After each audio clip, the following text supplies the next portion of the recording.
You know that feeling of oppression, that knot in your stomach, that tightens every time you have to interact with that specific person.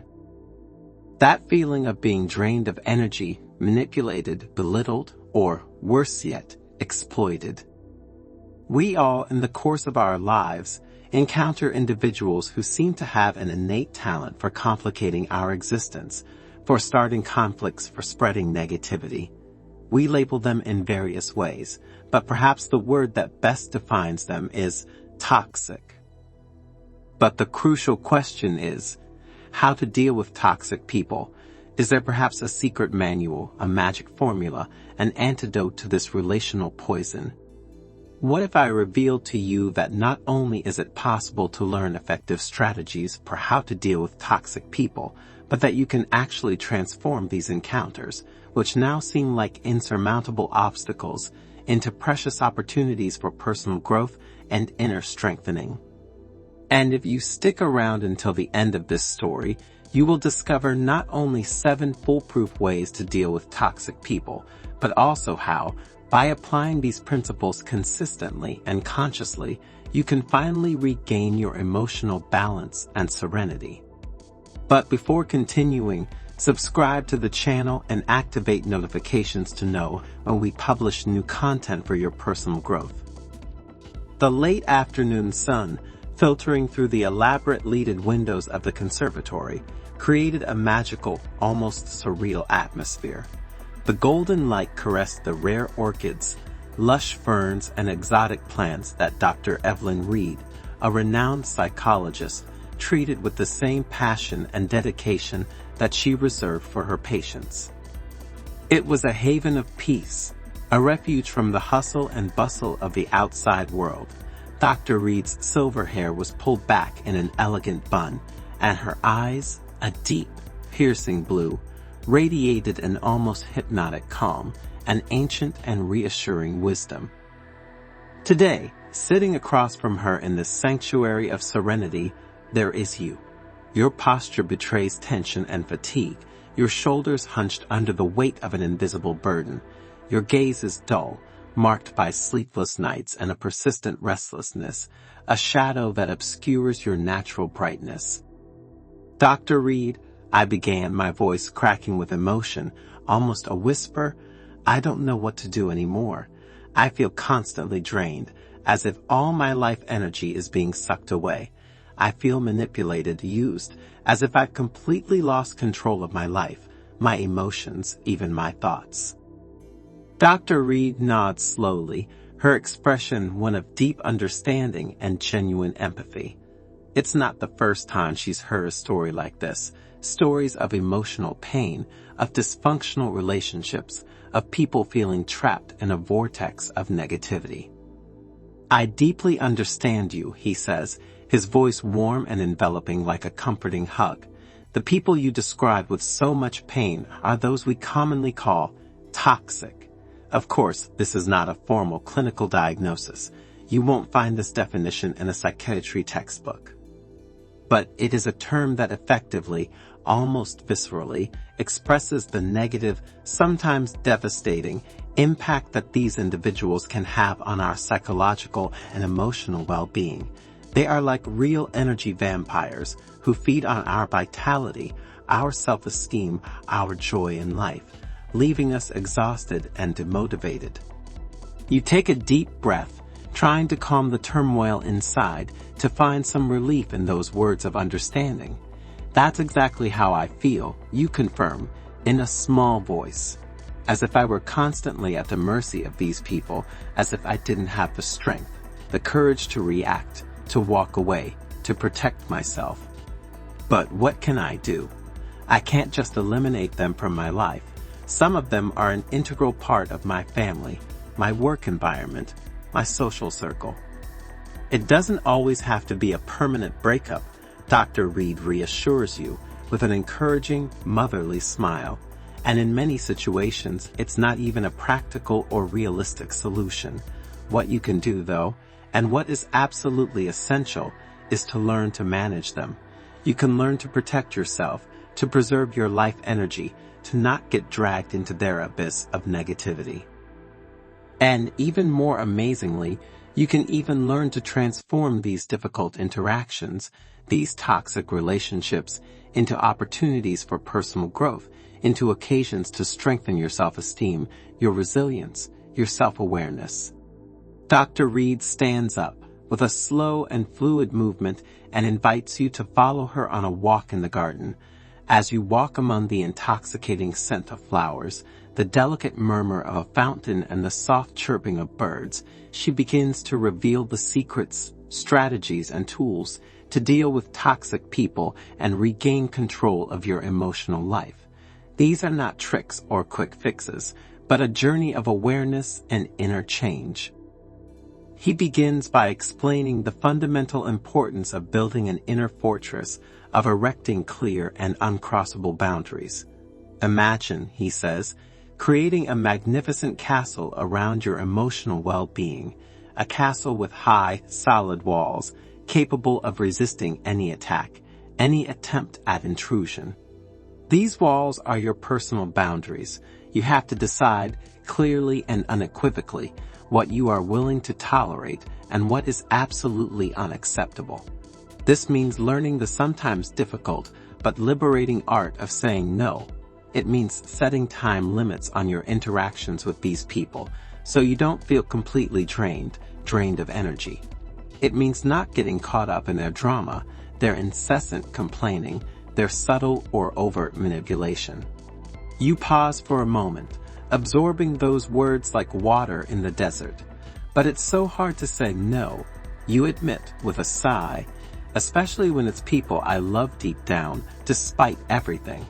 I'm afraid of hurting them, of disappointing them, of creating conflict. I know, Dr. Reed replies, with a look of deep understanding. It's one of the biggest challenges, one of the most common obstacles that people encounter on this journey. But remember this, with absolute clarity.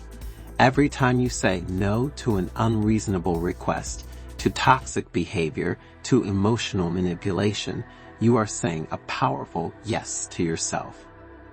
You are asserting your value, your dignity, your right to respect.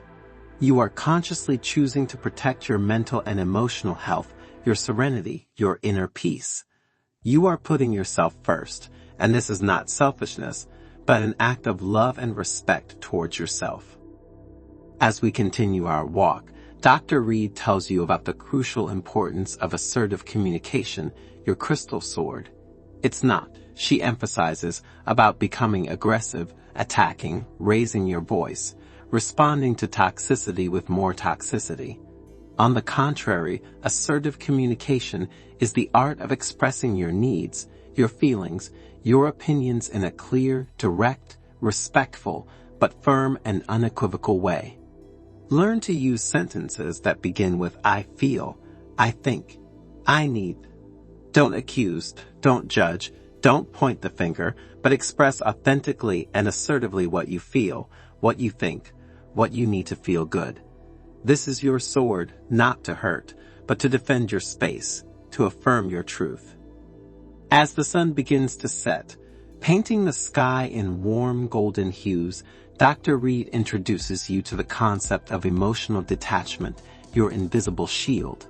Imagine, she suggests, that you are wearing a protective shield, an invisible but powerful shield that protects you from the poisoned arrows of criticism, judgment, nasty comments, emotional manipulation. That is emotional detachment. But be careful. This does not mean becoming cold, insensitive, indifferent to the emotions of others.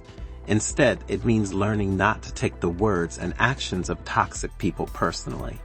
It means understanding, on a deep level, that their behavior is a reflection of who they are, their insecurities, their frustrations, their fears, their unresolved traumas. It is not a reflection of who you are, your value, your dignity. The doctor goes on to emphasize the importance of shifting focus, always focusing on the solution, not the problem. Toxic people, she explains, have an almost unbelievable ability to stay stuck in the problem, constantly fueling the drama, constantly complaining without ever taking a step toward the solution. You, on the other hand, need to be like a lighthouse in the storm, a safe guide. Focus on the possible solutions. Shift the conversation and attention to actively seeking how to overcome the negativity. Arriving in front of a bed of fragrant roses, Dr. Reed dwells on the crucial importance of self-care, your secret garden. This garden, she says, gently caressing a velvety petal, is my refuge, my sacred space, the place where I find peace and balance.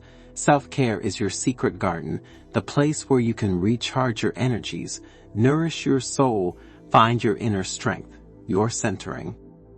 It can be any activity that makes you feel good, that gives you joy, that allows you to unplug and reconnect with yourself. Reading a good book, listening to your favorite music, taking a long walk in nature, practicing yoga or meditation, dedicating yourself to painting, writing, cooking, anything that helps you find yourself. Cultivate your inner serenity, nourish your soul. Resuming her journey, Dr. Reed emphasizes the importance of not isolating yourself, but of seeking support, of building your safety net. Always remember, she says, with a look of encouragement and love, that you are not alone in this battle. You do not have to go through this alone. Talk to trusted friends, family members who understand and support you unconditionally, or seek the help of a professional, a qualified therapist, who can provide you with the tools, strategies, and emotional support you need to deal with these difficult situations. Having a strong support network, a safety net, is essential to not feel overwhelmed, to have an external and objective perspective, to receive valuable advice and encouragement in moments of despair. Finally, as the sun sets completely and the first stars begin to shine in the sky, Dr. Reed addresses the most delicate and profound theme, that of acceptance and forgiveness, your lotus flower. This, she admits, is perhaps the most difficult step to take, the most demanding, but it is also the most liberating, the one that will allow you to definitively close the chapter and move on with your life. It is about accepting, with serenity and awareness, that you cannot change toxic people, that you cannot control their behavior, that you cannot transform them into people other than who they are. You can, however, radically change the way you react to them.